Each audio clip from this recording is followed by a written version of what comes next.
Hi everyone, my name is Yulia. Welcome to Living the Challenges YouTube channel. And in this video, I'm gonna talk about my employment, how it ended, why I think it was not fair, and what actions I took to protect myself. Okay, it all started when I came back from my vacation. I came to work the next day and I realized that I cannot get in. So I went around the building and I saw a person who actually is performing my daily duties. And he said, well, you know what, new management decided to change all locks. I was like, what? They decided to change the logs. I mean, I work here. I was not aware of what's happening. And he said, like, oh, if you want to know like details, talk to new management. So I reached management. They didn't respond, and they didn't answer the call. They didn't answer the text messages. And so a couple of days, I didn't know what's actually happening. So a couple days later, new management came and they gave me just one key from the entrance door. Well, just so you know, one key was not enough because I have to have access to the office as well, because the office is one of the main places I actually work. I have contracts in the office, I have keys in the office, cameras and all stuff. So they said, well, we cannot give you a key to the office. We will show you the contracts, we will give you your schedule, you can see that, but not for now, we can't give you access to the office. So I was kind of surprised and I was shocked, and they also told me that, you know what, June 6th we have a meeting, and one of the items in agenda is your employment status here. So we're gonna vote and see where it's gonna go. We might just let you go. So they kind of prepared me to what happened next. So I thought, okay, it's gonna happen June 6th. And a couple days after that, they gave me a piece of paper saying that, you know what, we actually decided to not renew your contract, which is weird because I have a permanent contract. There is no end date, so how can you not renew the permanent contract? That was weird. The worst thing was they gave me a contract on Friday night. You can't do much on Friday night, okay? You can't call to government organizations or services that they actually provide. So what can you do? I was shocked. And I thought, well, okay, I have Saturday, Sunday, I'm gonna do my research. So I researched and online, and I found a couple organizations I can go or give them a call to get more information about my employment status and about my tenancy, because I didn't tell you, well, maybe you saw in the previous video, but my apartment was tied accommodation to my work. So once they fired me, it meant that I have to leave premises by the end of June, well, actually July 1st. That's the deadline. Anyway, so I decided to call to RTB on Monday. RTB is a residential tenancy branch. I'm sure you know it. I'm just saying for some of you who might not know it. Anyway, So this organization actually regulates the rights of tenants, and they actually, you know what, they regulate and administrate how Residential Tenancy Act works for tenants and landlords. The Residential Tenancy Act is a document that describes the relationship, defines relationship between landlord and tenant.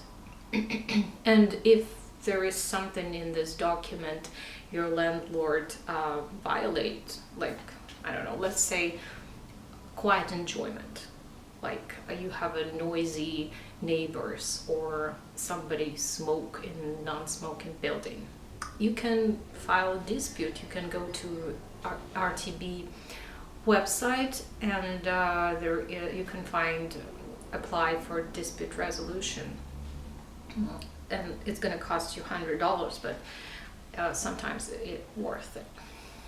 Anyway, so another organization is TRAC. I think it stands for tenants,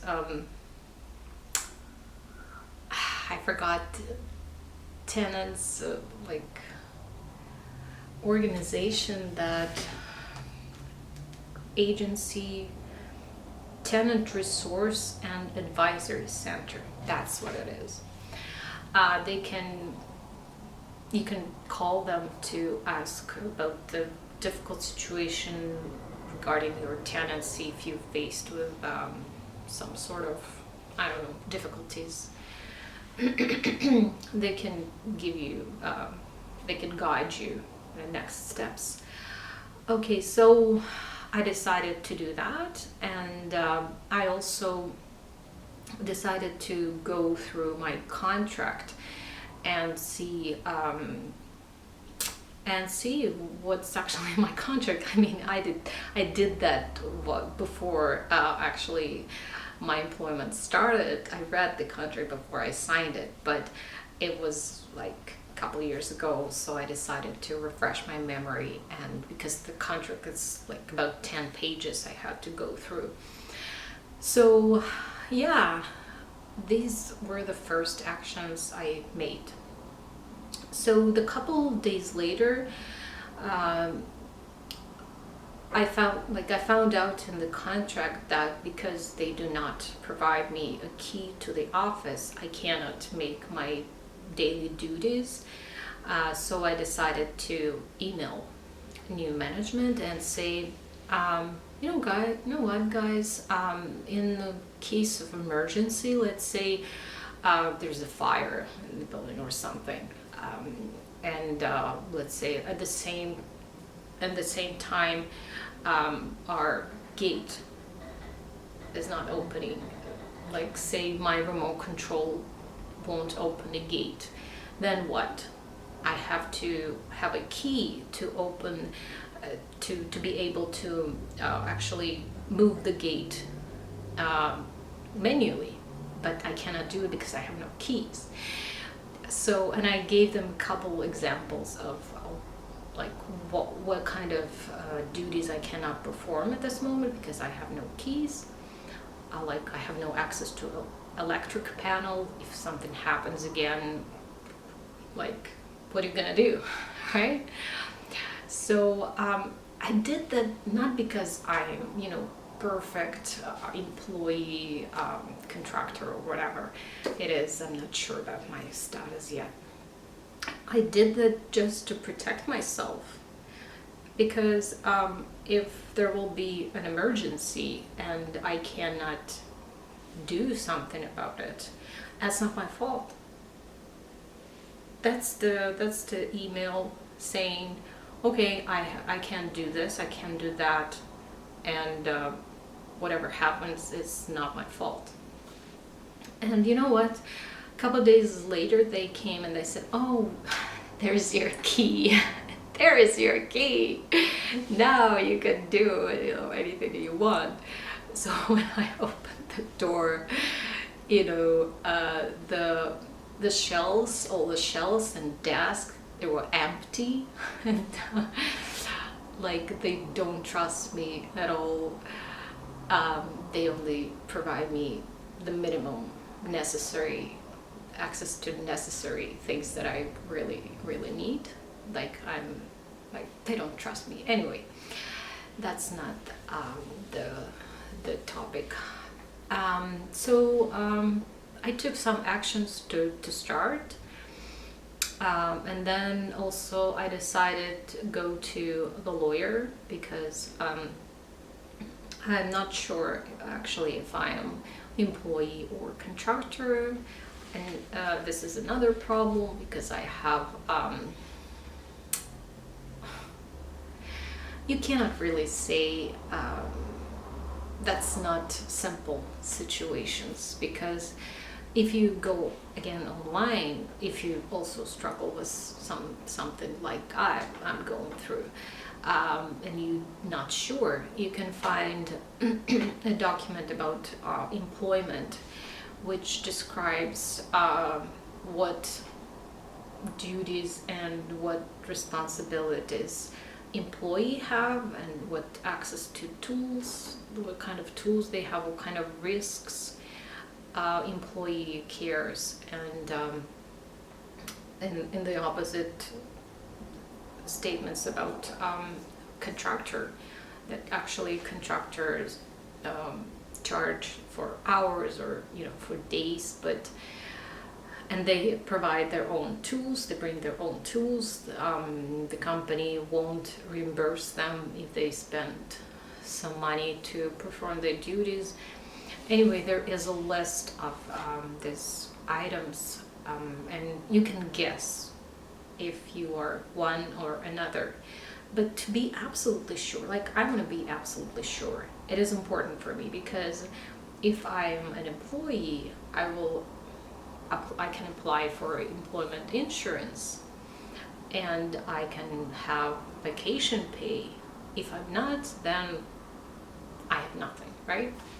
So to be absolutely sure, I went to CRA website. It is a Canadian Revenue Agency. You probably know that as well if you've been living in Canada for a couple of years, because you have to pay taxes, right? And this is the organization that actually accept this taxes. And if you do have account, you can go there, log in, and you will find a link on how to apply for ruling process. They have actually a limit, and I think it is you can apply till June 29 every year, and so it's good because it's June 11, 12 when I'm recording this video, so I applied for that. And also I found, as I said, a lawyer. Because I have low income, I am eligible for getting free 30-minute advice from a lawyer from the organization called Pro Bono. I don't know if you're aware of this or not, but they can provide you 30-minute free consultation regarding your case. And it's not only about employment. I think they may provide you consultation about family law and human rights.